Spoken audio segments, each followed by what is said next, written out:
The topic which I choose here was partly suggested by Professor Sudha Bhattacharya because of like she thought, I'll have very much overall view of the issue.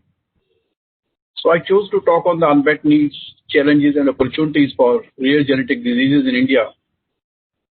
And I've been involved with this process since 2010.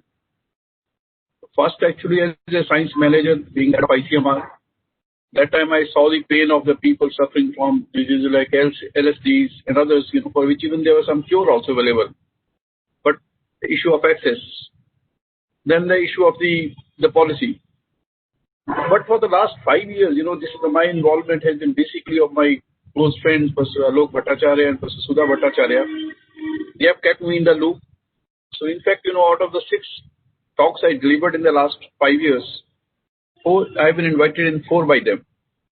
So it's basically my involvement continues as a social activist now, from a science manager to social activism.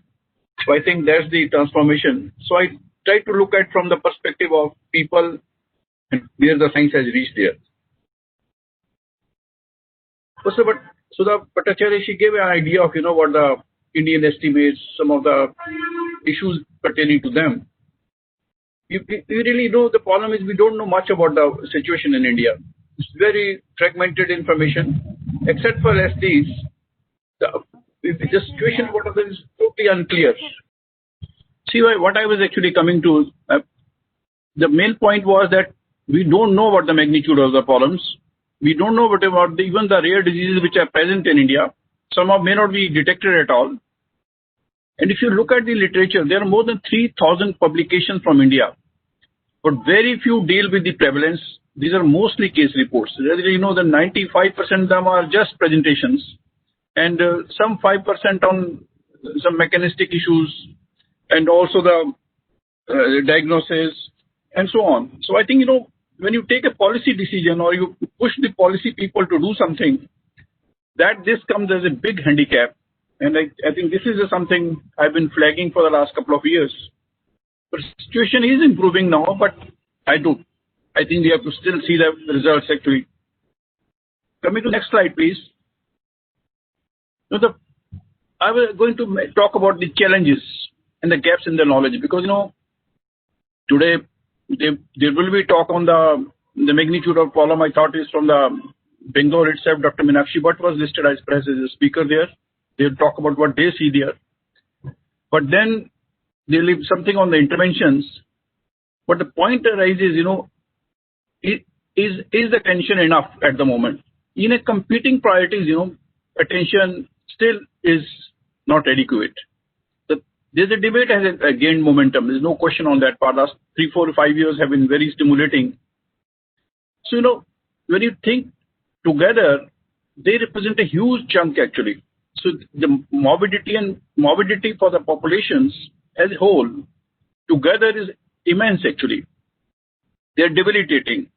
And as Professor Sudha Bhattacharya talked about, the modifiers, we don't know much actually, because the same genetic basis when they will manifest. So is a polygenic inheritance an issue, or epigenetics is an issue, nutrition is an issue, environment is an issue.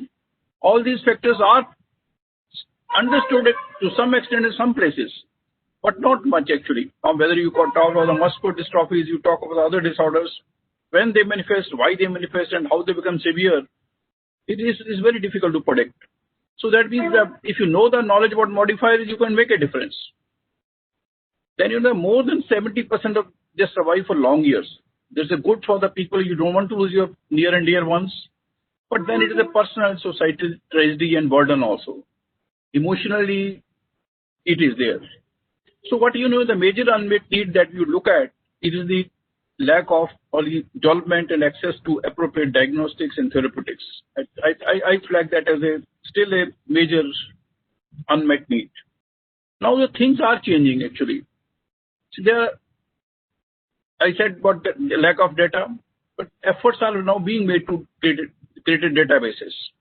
ICMR has already started a registry actually, which still to pick up, still to collect enough data to talk something, but they have started. They have identified sites. The people have started feeding data, but still the data is not enough, not there to make any sense out of it. There's a new knowledge about mechanisms, and that kind of studies are appearing from all over the world, including India. Gene therapy is gene editing, other genetic manipulations. That science is developing very fast, and today we'll have a very eminent speaker also on that, who is himself, of course, an industrialist, but a very strong biologist. Then the National Policy for Rare Diseases has come in 2020. And new drugs and clinical trials rules 2019 are again very important steps. Why they are important? Because these diseases, compared with other common medical conditions, they have different needs altogether. The lack of the adequate mechanistic information makes even the traditional drug design difficult. So that means even the empirically using the drugs and getting permissions from them becomes a problem until you have the regulatory support. Investments in the development of diagnostic and therapeutics, they continue to be low because due to poor expected return. So you need measures to do that. Then adequate numbers for clinical trials will again not be available easily. So those trials have to be measured by different yardsticks. Then the sufferers need special support wherever some intervention is possible. So in that context, when 5 years back, even after my superannuation, we were versus Puducherry organized meetings in INSA and also the GNU. We found that regulatory support was lacking in India. But if you take up these two developments which has happened in the last 2 years, I think we feel so gratified that the people who championed it, the system listened to them, and today we have something with us. So I call these as a very big opportunities to move forward. Then, if you look at there's a global, next slide actually, global and Indian civil society efforts. Several organizations are active to help the cause of persons affected with rare diseases in US, in Europe, in India, everywhere. The movement is growing very fast in India, but till recently, we have now associations for very few actually, so civil society associations for Gaucher disease, thalassemia, hemophilia, Down syndrome, Pompe's disease, EMD, GNE myopathy, which again I'm associated with the Professor Puducherry. Industries like J&J and Sanofi are quite supportive, and that way, there is a societal movement on strengthening the cause of rare diseases, their management. The efforts of the key stakeholders, they are also growing. And when I make this list, actually, these are the patient groups you talk about, which have created this civil society movement. They are clinicians alone or as groups or as a part of associations, researchers, social scientists, government officials, and political leaders also. There are many prominent members of parliament, ministers, they are backing the movement. Now, initiatives on rare diseases in India have been taken by many, various institutions like universities, the University of JNU, Ashoka, Swine SMS, a number of hospitals, PGI, AIMS. It's a number of, I think they need not actually keep on listing right up to the Bengaluru. Actually the Professor Chandra, but these people are associated with the many massive movements. The national state institutions are active, so they are medical colleges, they are national institutions. So if you collect today, if you think today, you will have a list running more than 20 or 25 institutions who are active. Then the science academies like INSA I talked about initially, then NAMS, now today Indian Academy of Science. And then also even the NASI and other academies are becoming active on that front.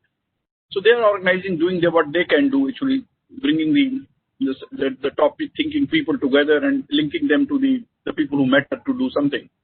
So science agencies all have invested actually. The ICMR, DBT, DST, CSIR, they all have started or already started their investing into the area of the genetic disorders and also the rare diseases, whether for preventive part or for diagnostic or for therapeutics. They have started doing, and they are making commitments. So I think that itself caused that today you can submit a proposal somewhere and get funding if they are good proposals. So the number of people good working. I already talked about the new drugs and clinical trials rules 2019, which have cleared inclusion of the orphan diseases, orphan drugs, orphan food, diagnostics.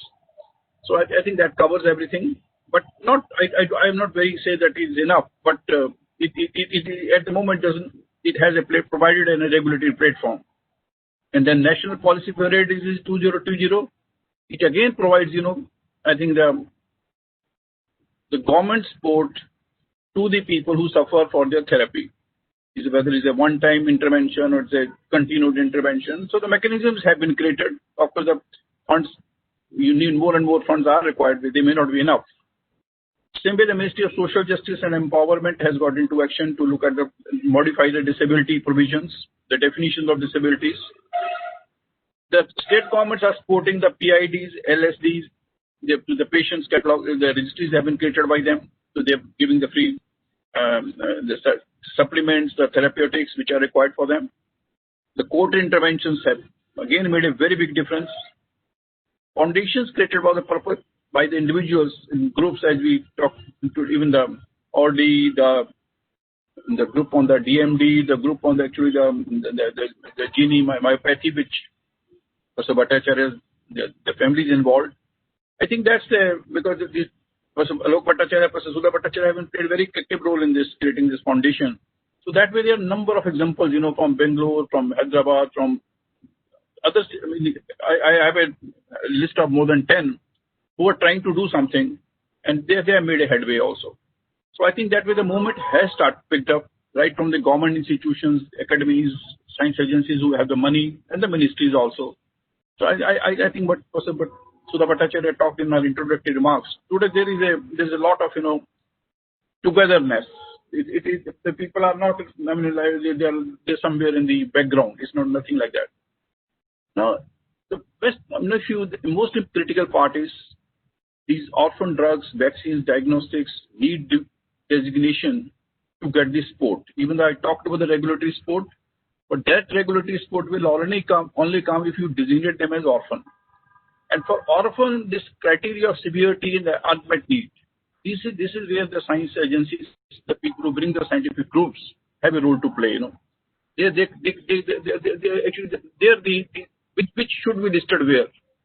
I think there you need a scientific backing, and that scientific backing, whether to the DCGI office, scientific backing to the ministry, has to come from a scientific analysis, and that's where the role comes actually.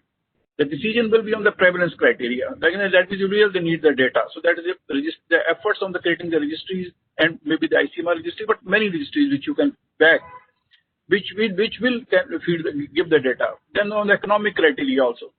So I think the response, why I am listed these, because the decision of the supporting agencies, whether it is the Ministry of Health and Family Welfare or the state governments or the DCGI office, will depend upon these definitions.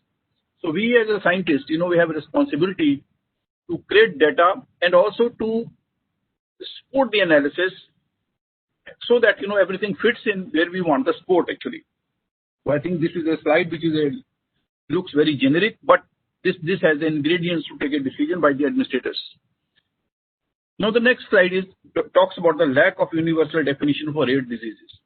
This slide is an old slide. I'm telling you, this slide I think I'm showing this slide since 2015. Why? Because this slide remains eternally important.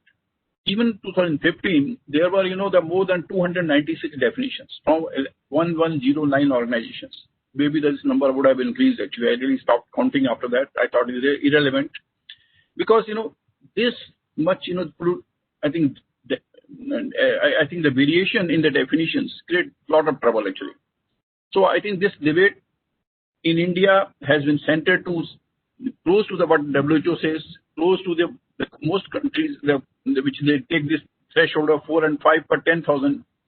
But I think to me, this really is not gelling with the economic realities. Once you have to take a decision, keeping in mind the economy of India, the economy of the people who are sufferers, then this number I think is not the correct one actually.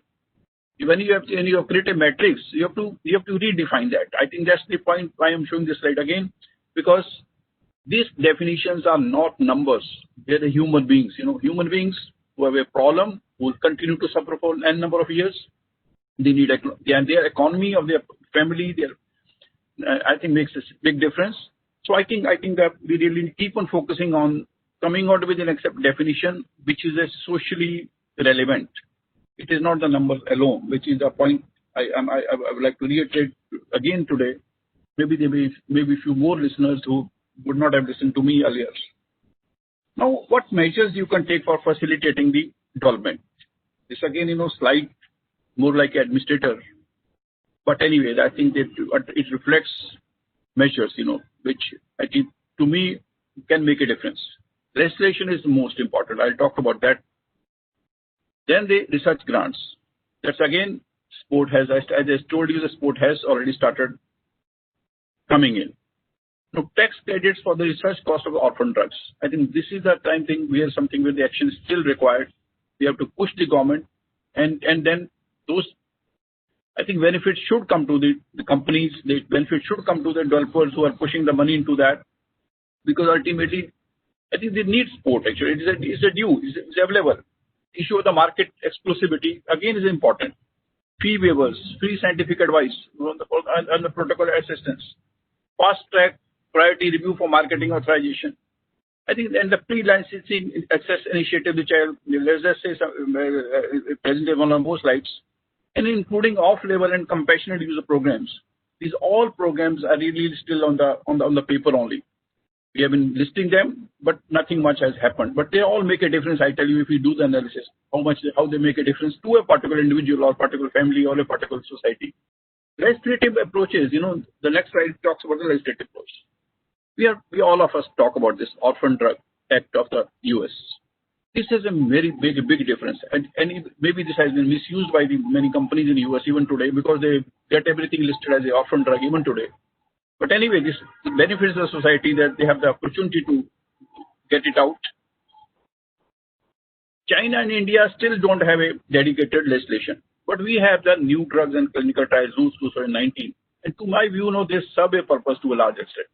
But I still say that comprehensive separate legislation will be required actually, because it leaves a lot of ambiguity actually. It includes, so gives the opportunity to I think to do something good, but that then is a personal perception of analysis actually. Then the change of the norms for inclusion in the NLEM, that again need to be done. When the new NLEM they replaced it, many of them they should fall there actually. There you go by the numbers, the prevalence, the numbers. They say we don't have numbers, we can't talk about that. So the criteria has to come there. If they are in the national list of essential medicine, they will be, the government will be mandated to make them, to provide them to the people. So wherever there is something available. Now the next is on the pre-licensing access. In this stage of that, even before the product is licensed, it can be made available. And there is a provision in our law also, but then that law should be. It is Indian law allows access to individuals on a prescription basis. I think it should be made more objective and easily usable, not case to case basis all the time. I think that's the pre-licensing access to the sufferers. That should become part of the even you amend the rules or you create a new law in which you include it, because this is a years gap actually. And years gap to the people where the disease is progressing or is just starting can make a big difference actually. These years are not something luxury years, for the people who are sufferers. So I think that's the pre-licensing access, the guidelines, our regulation, that they need to be strengthened, need to be modified, even in the interim time before we have a dedicated law.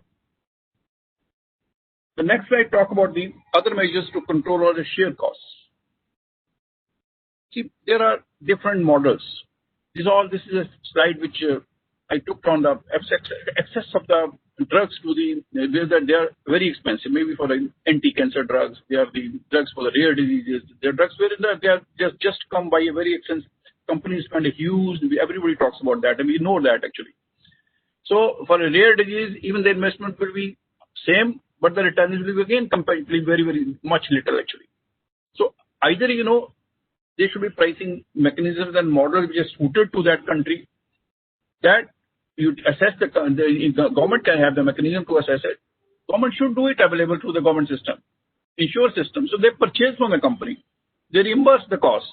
Government go for the insurance, and even the people who are sufferers, they the groups can become, they can make the co-payment actually. This is also a provision for the very expensive drugs. Then orphan designation, as I told you, makes a big difference actually, because there the marketing approval are reduced if the post-marketing service programs are used actually. So that is a combining the phase 3 and 4. That should become very, very clear actually. Though it's all included, but I think that needs a little more clarity for the users actually. And of course, the management entry agreements, performance-based teams, finance-based arrangements. These are all number of the things which I will not like to go into that, because they need to debate into the commerce and the regulatory processes, which have been very successfully used by many European countries actually for the expensive drugs, for the conditions for which the returns are difficult to come. There are the models available on that. Then next slide I'll talk about what we need to focus actually. At the moment we need to focus on the cost-effective therapies, and that we have discussed earlier. For that purpose, I have two more ideas which I have to suggest. Repurposed drugs, alternate systems of medicine and healthcare. They have not been exploited to the extent people are doing here and there. People are doing in Ayurveda, people are doing in yoga, people are doing in the Siddha, people are doing in other therapies. SORIP also has, but they're not pushed that way.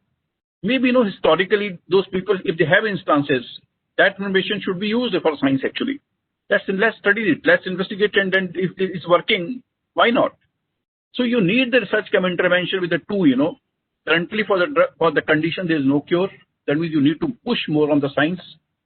For where there is available, you have to look at the regulatory mechanism so that the things are produced in quantities and purchased, so that are made available by a models, by commercial models, where the government will again have to play a very important role, but the other people are as important.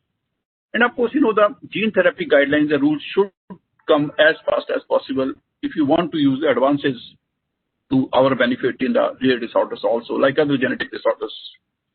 The final slide, I talk about that on the what you look at, what you want to do actually. I'll say the science agencies should come in a consortium mode actually. We have started doing. We've done for the tuberculosis, we've done for several other diseases. So they define the complementary priorities and pool the resources, optimize resource utilization for target-driven rather than curiosity-driven science. This is something very important, I feel. Priority setting on the access, affordability, and development. Then synergizing the civil society movement. Many times they are the cross-state. They keep on fighting with each other, and ultimately people suffer. Legislative support, I said, already it has come. Need to be fine-tuned, but we'll be pushed for an independent law, actually, a dedicated law. And then understand the globally tried best practices. There should be debate on them also, their adaptation to Indian social economic milieu, actually. So that will provide many new ideas to do the things different. And maybe other people will get ideas from us also, because India is a developed country all the time. Maybe economically it had gone into a spin, but it's developed for thousands of years, actually. So I think that wisdom can be useful to others as well. Finally, I'll thank you